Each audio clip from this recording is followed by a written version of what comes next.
the world. Today, I'm joined by Professor Jose Frantz, who is the Deputy Vice Chancellor for Research and Innovation at the University of the Western Cape. And she'll be talking to us around the work that they've done on the research challenge for the SADC research challenge. Welcome, Prof.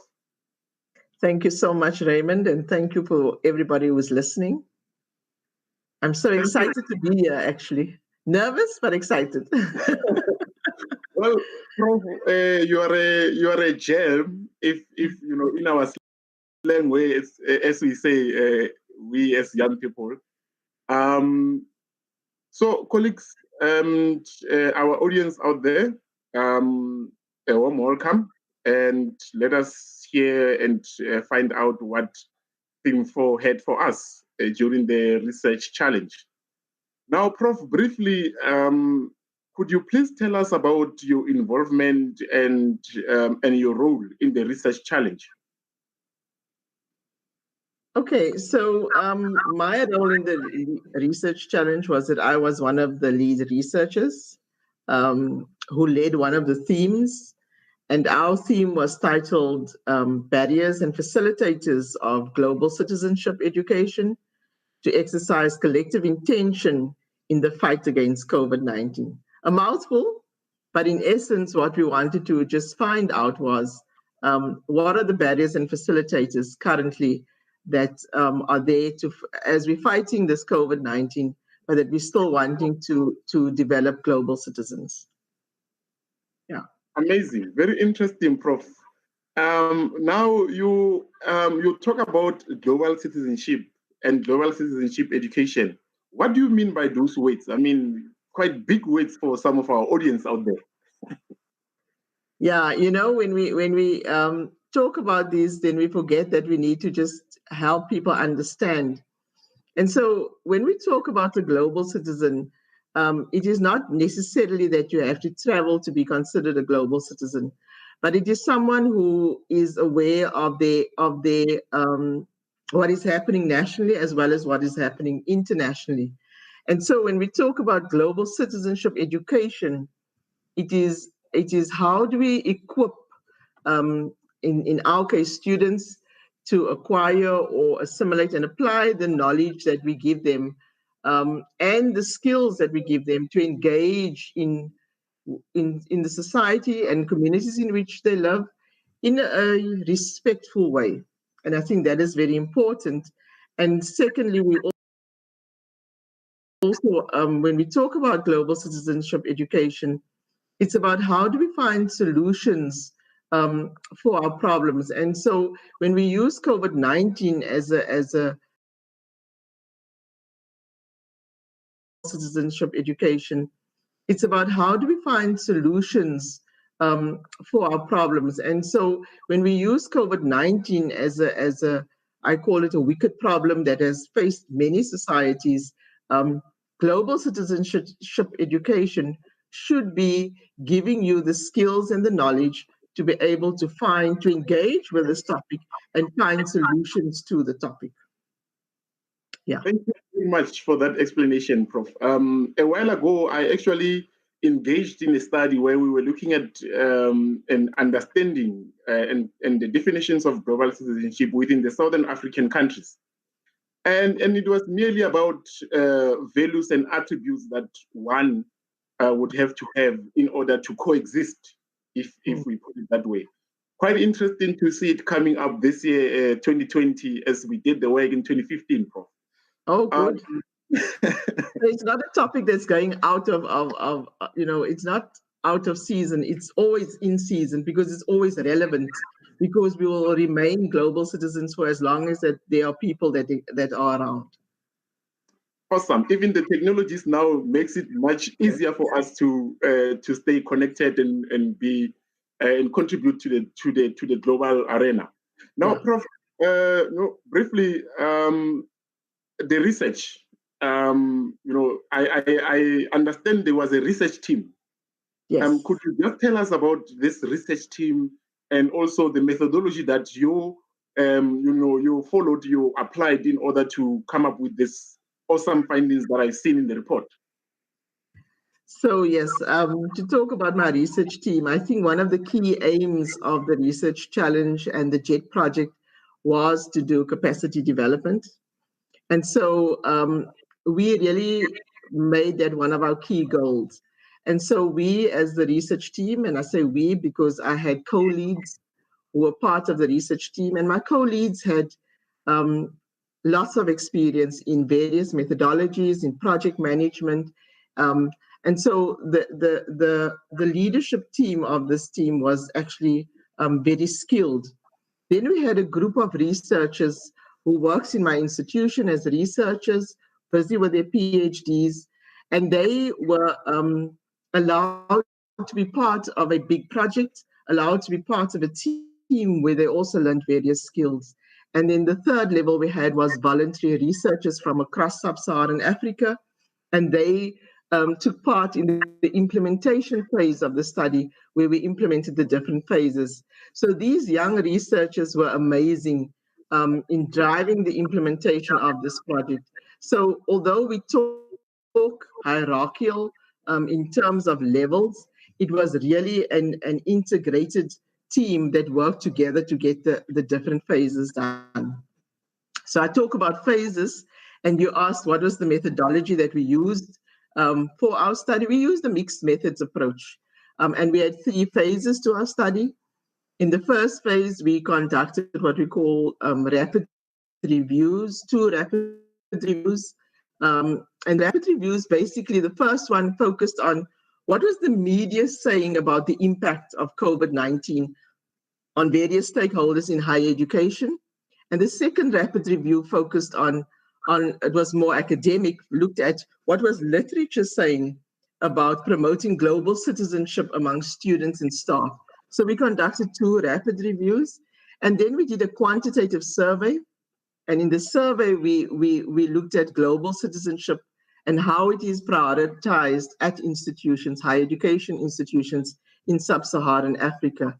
And I think the last part was the qualitative, where we did some interviews just to explore and determine the knowledge and the attitudes towards global citizenship amongst various populations at universities. So yes, that was what we did in terms of our study in brief as methodologies that we use. So we used a mix, and I think the researchers were able to learn at a fast pace skills in terms of quantitative, qualitative, and rapid reviews in one 5-week project. I think that was amazing. Thank you very much, Prof. No, the study was indeed, when I looked at the report, it was quite academic as well. I was quite impressed. I see in your study, you've done the structural equation modeling. All of those things were encompassed in the study. Yes. We could, that's why I say we had different co-leads, and each one had their strength. And so there was someone who was very good at the quantitative analysis and doing those kind of analysis, and then we had those who were good at the qualitative analysis. So yes, we had different strengths in the group. So don't ask me things that I don't know, eh? And I'm sure there isn't anything that you wouldn't know.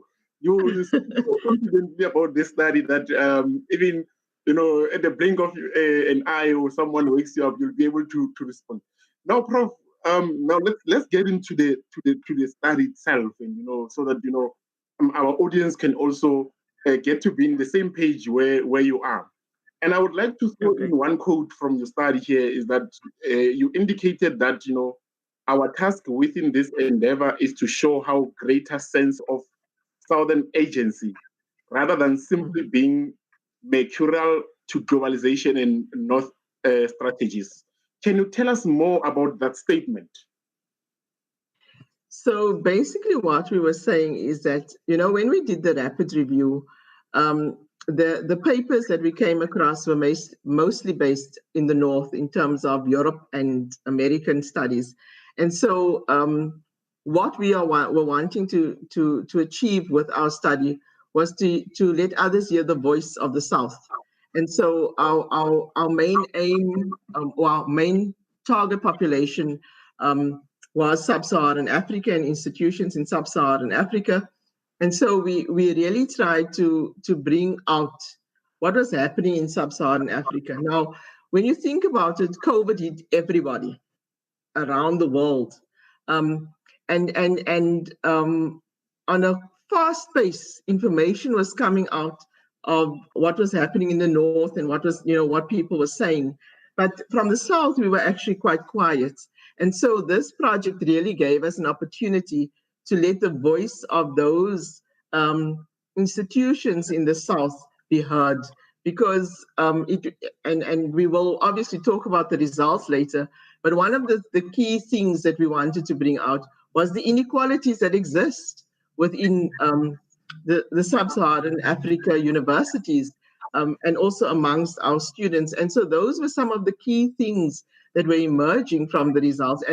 And you wouldn't hear that voice if you don't conduct the study in Sub-Saharan Africa. You would only hear the northern voice in terms of what has been happening. I'm not saying that what they do in the north is not good, but we tend to take it as gospel and we just apply it in our institutions, And so I think it's important that we as researchers give our own voice an opportunity to be heard in terms of what is happening in our institutions and what would be solutions that is relative to our context for us to highlight.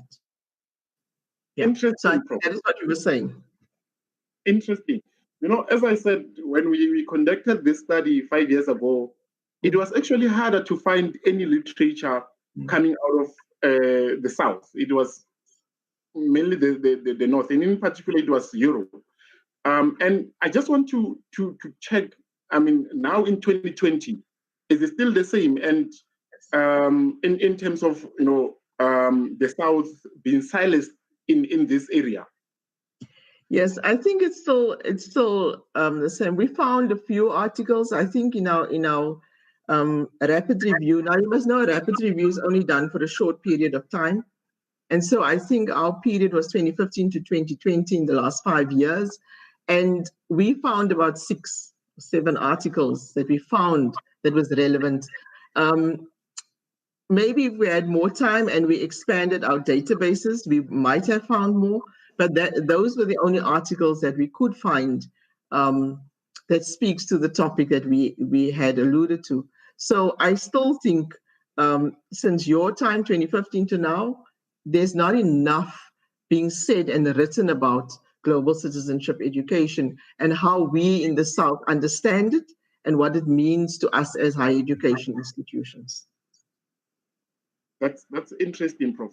Now, one other issue that I want to ask is, do you find global citizenship education being embedded in the education systems, both in the higher education or in the basic education within the Southern Africa? Or is it a by the way concept within the systems? Yes, I'm going to agree with your second statement that it's a by the way concept. It is not something that we openly talk about. We would talk about internationalization, for example, and you would see that in institutional operating plans and visions and missions of institutions talks about internationalization, but they don't specifically talk about global citizenship education. And so it might be there if you probe and you look deep enough in terms of using what is it that you're wanting to achieve with global citizenship education, then you will find it. But it's not as well articulated in terms of this is where it stands out in our vision and mission, and this is what we're wanting to achieve. So I think one of our recommendations is that we would like to see it more broadly or more clearly articulated in the institutional operating plans or documents of institutions in the South. Awesome. Thanks for that response. Now, could you just give us some key findings that are coming out of this research? Well, you must now understand we had 3 phases, and so there's difference. But so I'm going to just give general overview findings of the study and not specifics. But the one thing that we are clear about from our study is that the higher education sector in the South, we don't have a consensus on what is the meaning and understanding of global citizenship. And so I think it is worth exploring that and having conversations around what global citizenship means for us as a higher education sector. And I think even more so as we look at SDGs and looking at the 2030 in terms of what we want to achieve, that is going to become key for us. Another key aspect that came out for us was that there was evidence among staff that they do engage in some of the values and principles of global citizenship. And so if we could harness that in a good way, then it can become part of the values system of higher education institutions.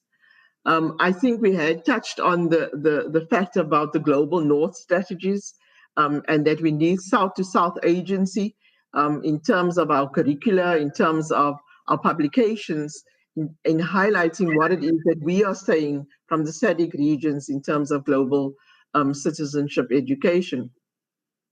Another key finding for us was that COVID-19 clearly highlighted and underscored the inequalities and the vulnerable groups within our societies. And I think that one thing that also became clear was that in the SADC region itself, there is great variation in higher education institutions within and between countries. And I think, as we talk about equal education as part of SDGs, we need to start looking at what does that mean for us in the SADC region and how do we address that. I think one last point that I want to highlight that I think came out of the study that we did was that although online teaching and learning was an option that we opted for, it cannot be the be-all and end-all for institutions as we move forward, especially in the resource-constrained context. And UWC is one of the resource-constrained universities in South Africa, and we have students from disadvantaged communities. So although this was one of our options to go for, we experienced challenges in that our students were not all ready for online teaching and learning. And so we still saying that we require creative thinking to provide options to accommodate all students and not only certain students in terms of this process. So these are some of the things that results that emerge from the study in different phases, in the different phases that we conducted. I spoke a lot. I hope it was clear. No, very clear, Prof. Interesting. I mean, I'm quite, I have a personal interest in this study as well because of the research that I did a few years ago on this area, and my other interest when I was working with UNESCO on this area. And in fact, what UNESCO is trying to do is trying to, to promote global citizenship education, particularly in the SADC region. And I think this study would contribute significantly to that. Yes. Because, as I was saying, lack of literature has been one of the key issues in this area. Yes. Now, Prof, just also quickly in terms of your recommendations. Yes, you've done this study, the rapid review, the qualitative, the structural equation modeling. What is it that you're saying to our audience out there to say, this is our recommendations as a team from the SADC researchers? So I think what we are saying, the one thing that we have been discussing is that there's a need for global citizenship education to take shape in curricula in higher education institutions. I think one key aspect for us is that that came out from the study and we want to recommend is that we should do away with the competitive nature in which the higher education sector operates and rather focus on a collaborative nature. Universities should be demonstrating collegiality by working together to solve the wicked problems of the world rather than competing in terms of wanting to solve the problems.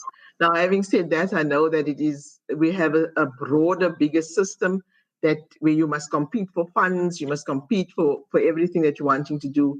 But if we're thinking that we want to impact society, then the one thing we're going to have to do as higher education institutions is start talking together and find out what models we can apply to our institutions that have been done before and not reinvent the wheel. I also think that one of the other recommendations we want to make is that when we respond to crises, we need multi-stakeholder task units to facilitate responsiveness. That we don't find that we're only responding to the needs of the students, but also to the needs of the lecturers, for example. Because in shifting to the online learning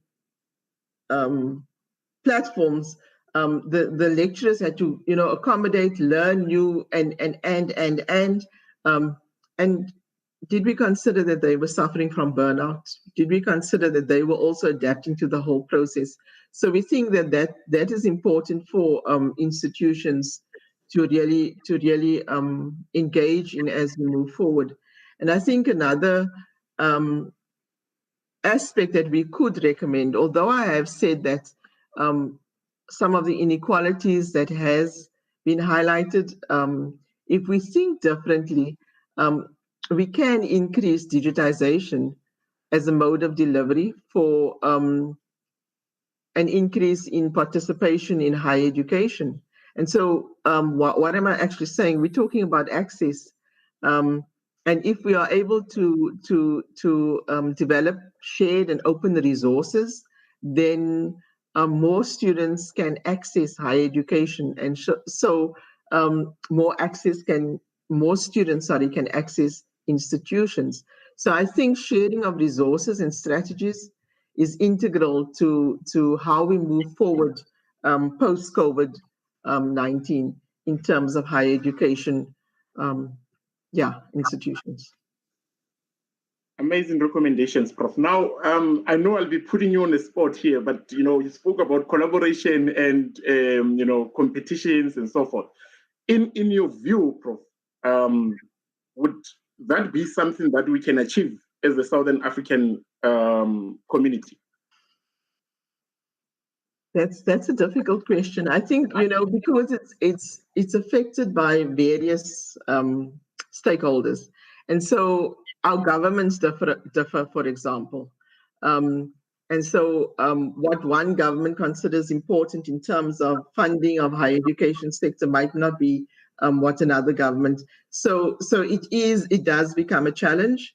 But I would think that if we are saying that we have a common problem, for example, COVID-19 showed us that across the board, a pandemic can hit everybody. And so suddenly we had to work together to find out how do we find solutions that could be used, even though it's just principles that could be used. And so there are key things I think that, yes, we can compete for, but there are other things that I think we can work as a collective in the higher education sector in sub-Saharan Africa together to be able to solve the problems. And when we talk about inequalities and students from disadvantaged backgrounds, it's not unique to South Africa. It's not unique to UWC. It's something that happens in different countries. And I think so if we can find out what works in us, in our university, how did we solve the problem, and we share best practice, then a university in Malawi doesn't have to reinvent the wheel.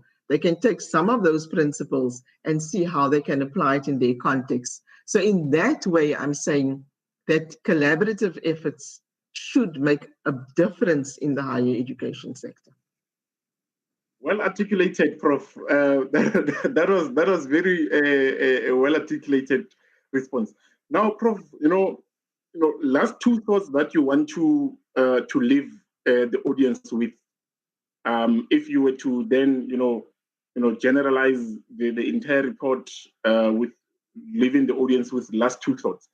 The one thing I would like to leave the audience with is that when you talk about or think about global citizenship education, you don't only have to think about international travel, but that you can actually think about ways and means of connecting your institution, your students, your staff, your academics to the world out there in different ways.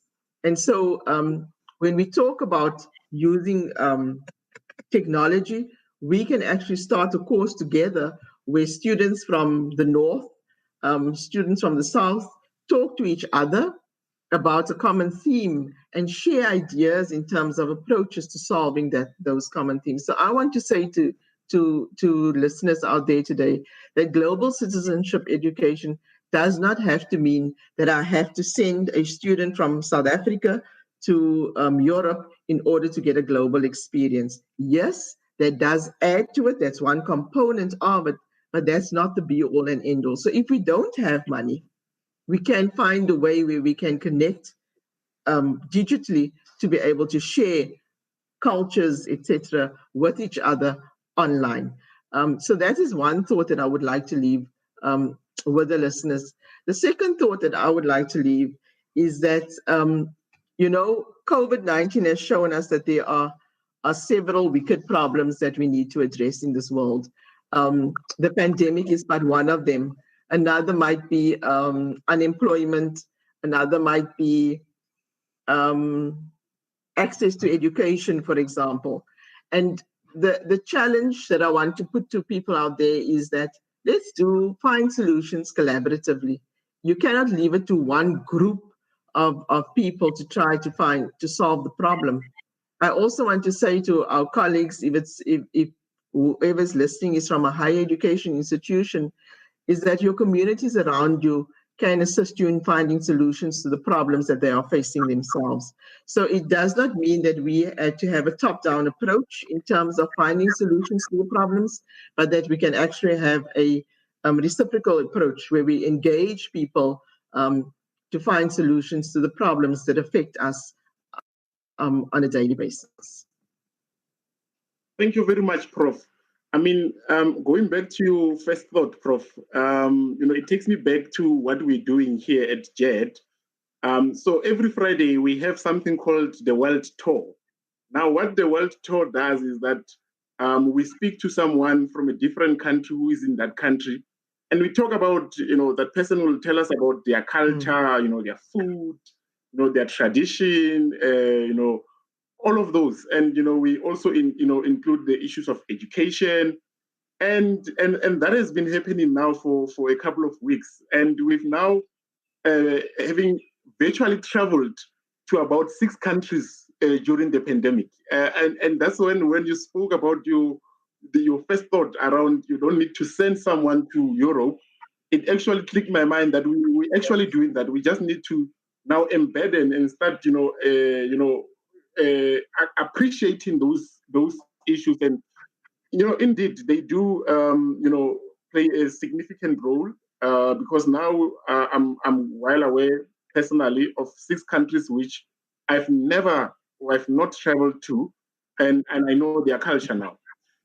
Prof, thank you very much for this inputs, and I'm sure the listeners out there are also intrigued, but by this concept alone, and also by the research findings as they came through from the research.